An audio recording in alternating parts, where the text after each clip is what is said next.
Les amis, on se retrouve pour parler du nouvel épisode d'Oshinoko intitulé Tokyo Blade. C'est le 12e épisode et c'est un épisode qui démarre le début de cette saison 2. Qu'est-ce que j'en ai pensé?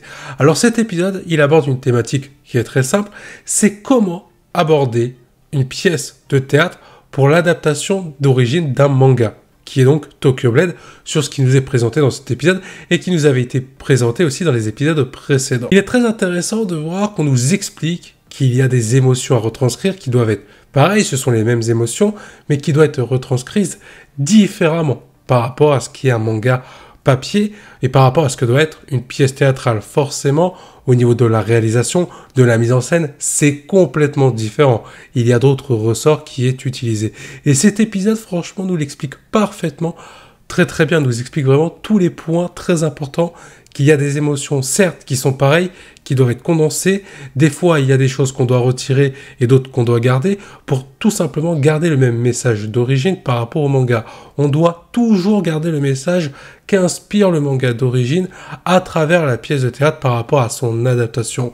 Et j'ai trouvé, encore une fois, que cet épisode présentait très bien ces aspects-là. Maintenant, on va parler des personnages qui se sont mis en valeur. On va parler rapidement d'un personnage mineur qui est certes un des personnages principaux de l'œuvre, Ruby Hoshino, qu'on ne voit que très peu dans cet épisode.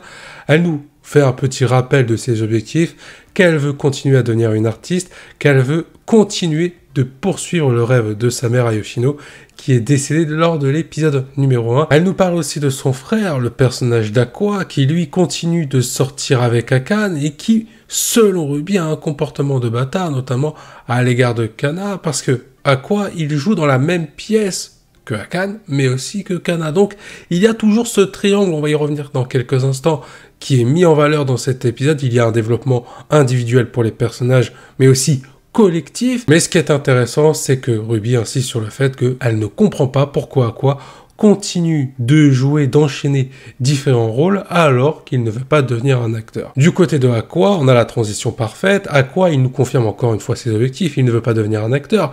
Il veut se rapprocher de la vérité et découvrir qui est le véritable responsable de la mort d'Ayoshino et pourquoi on en est arrivé là. Donc Aqua, il est toujours dans son plan de vengeance, quitte à manipuler Akane, car on se rappelle qu'il s'est rapproché d'Akane, qui est sa petite copine, pour se rapprocher de la vérité d'Ayoshino. En réalité, il n'a pas de sentiments envers elle. On a plus l'impression qu'il a des sentiments envers Kana.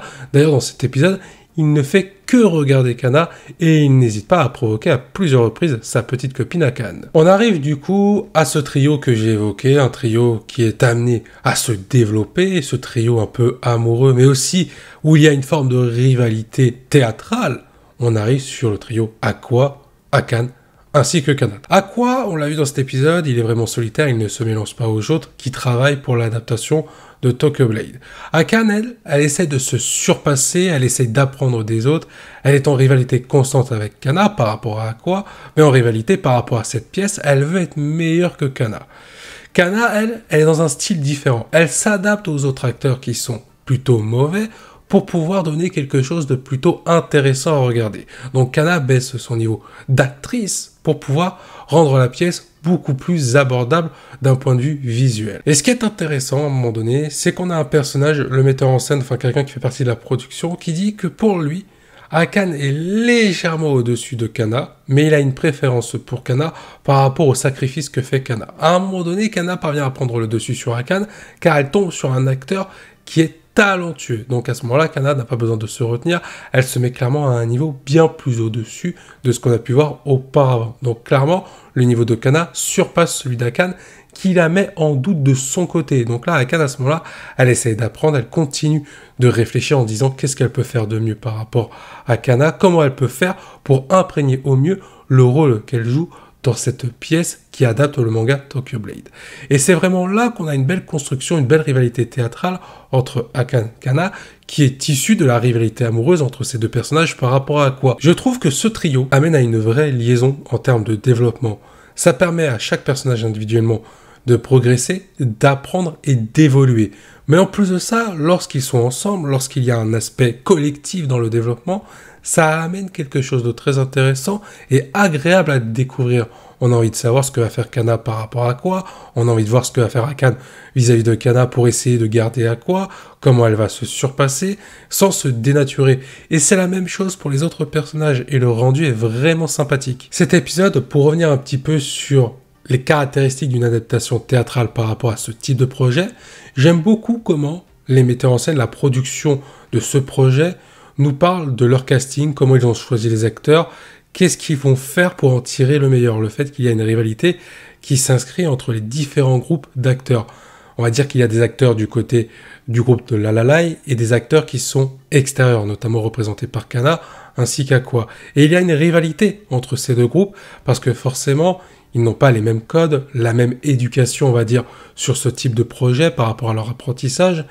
Et au final, le projet en devient homogène. Certes, il y a une rivalité, mais c'est le positif qui, en final, en ressort. Alors des fois, c'est vrai aussi, il peut y avoir des aspects négatifs, notamment la rivalité individuelle entre différents acteurs, le fait de vouloir aller toujours au-delà de ses qualités, de ses capacités, être meilleur que l'autre.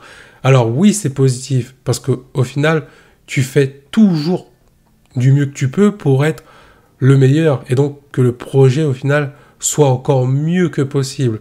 Mais des fois, il est vrai que les rivalités peuvent entacher certaines amitiés ou certaines relations, pouvant amener à du conflit. Ça peut être le cas, par exemple, entre Kana et Akane. Tout ça aussi à cause d'Aqua.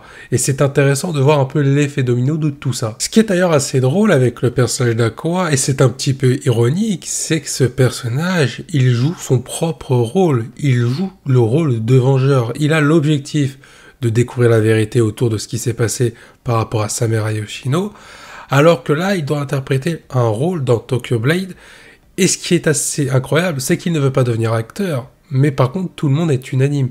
Il a un vrai talent pour interpréter n'importe quel rôle. Il est toujours juste, il est tout simplement parfait dans ce qu'il fait. Mais ce qui est terrible, c'est que là, il est déjà dans un rôle. Je l'ai dit, il est dans un rôle de vengeur. Il n'est même pas en train, on va dire, de montrer sa vraie personnalité.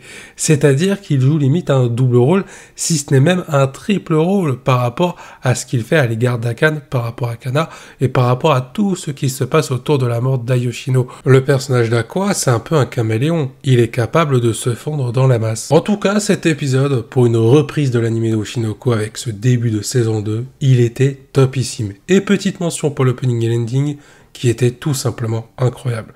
Les musiques étaient top, les visuels, que ce soit l'opening ou l'ending, étaient magnifiques, et en plus de ça, le rythme nous emballe directement dans l'épisode. C'était vraiment top, c'est prometteur pour la suite. Sur ce, il est temps pour moi d'arrêter là. Je vous invite à donner votre avis en commentaire par rapport à ce que vous avez pensé de cet épisode. Je vous dis à la prochaine, portez-vous bien, et n'oubliez pas que la volonté du KT soit avec vous. J'espère que tu as apprécié cette vidéo. N'hésite pas à liker pour me soutenir et à t'abonner pour ne rien manquer sur ma chaîne YouTube.